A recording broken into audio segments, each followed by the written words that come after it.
അപ്പോൾ നമ്മളെ college complete നമ്മളങ്ങനെ ഒരു ഐറ്റംസുകൾ റിമൂവ് ചെയ്തിട്ടുണ്ട്. സംഭവം നമ്മൾ ഡാഷ്ബോർഡ് കാര്യങ്ങളെല്ലാം നമ്മളങ്ങനെ റിമൂവ് ചെയ്തെടുത്തിട്ടുണ്ട്. ഇതാ കണ്ടില്ലേ.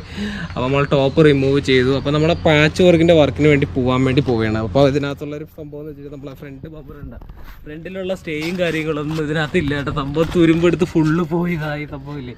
ഇവിടുത്തെ സ്റ്റേ ഈ ഒരു കണ്ടൻസറൊക്കെ നിൽക്കുന്നത് വെച്ച് കഴിഞ്ഞാൽ ഈ ഒരു റേഡിയേറ്റർ നിൽക്കുന്നത് വെച്ചാൽ ഈ ഒരു 2 ബോൾട്ടിലാണ് നിൽക്കുന്നത്. ഇതും കൂടെ തുരുമ്പെടുത്ത് പോയി കഴിഞ്ഞാൽ ഈ സാധനം ഒരു താഴെ വീണേനെ ആ ഒരു അവസ്ഥയിലാണ് കേട്ടോ സംഭവം ഇരിക്കുന്നത്. അപ്പോൾ ഒരുപാട് വർക്കുണ്ട് കേട്ടോ നമ്മളെ ഈ വണ്ടിക്കകത്ത്. പാച്ച് വർക്ക് തന്നെ ഒരുപാടുണ്ട്. അപ്പോൾ നമ്മളെ വീഡിയോസാണ് സുഹൃത്തുക്കൾ നമ്മളെ ചാനലൊന്ന് ഫോളോ ചെയ്തേക്കുക കേട്ടോ. പിന്നെ നമുക്ക് ബോഡി, അതായത് നമ്മൾ ഫ്ലോറും കാര്യങ്ങളൊക്കെ നല്ല ഡാമേജ് ഉണ്ട് കണ്ടില്ലേ, ഇതൊക്കെ പോയിരിക്കണം. അപ്പോൾ ഇതൊക്കെ നമുക്ക് ക്ലിയർ ആക്കണം. അപ്പോൾ ഇതിൻ്റെ ഓരോ വീഡിയോസും ഞാൻ അപ്ഡേറ്റ് ചെയ്യുന്നതായിരിക്കും കേട്ടോ. അപ്പോൾ ഇതിൻ്റെ ഫുൾ വീഡിയോസും കാര്യങ്ങളൊക്കെ നമ്മളെ ചാനലിൽ ഞാൻ അപ്ലോഡ് ചെയ്തിട്ടുണ്ട്. റിമൂവ് ചെയ്യുന്നതിൻ്റെയൊക്കെ അത് പാർട്ട് 1 വീഡിയോസാണ് കേട്ടോ. അപ്പോൾ അതിൻ്റെ പാർട്ട് 2 വീഡിയോസ് നമ്മളിതിൻ്റെ പാച്ച് വർക്കും കാര്യങ്ങളും കഴിഞ്ഞിട്ടായിരിക്കും അപ്ലോഡ് ചെയ്യുക.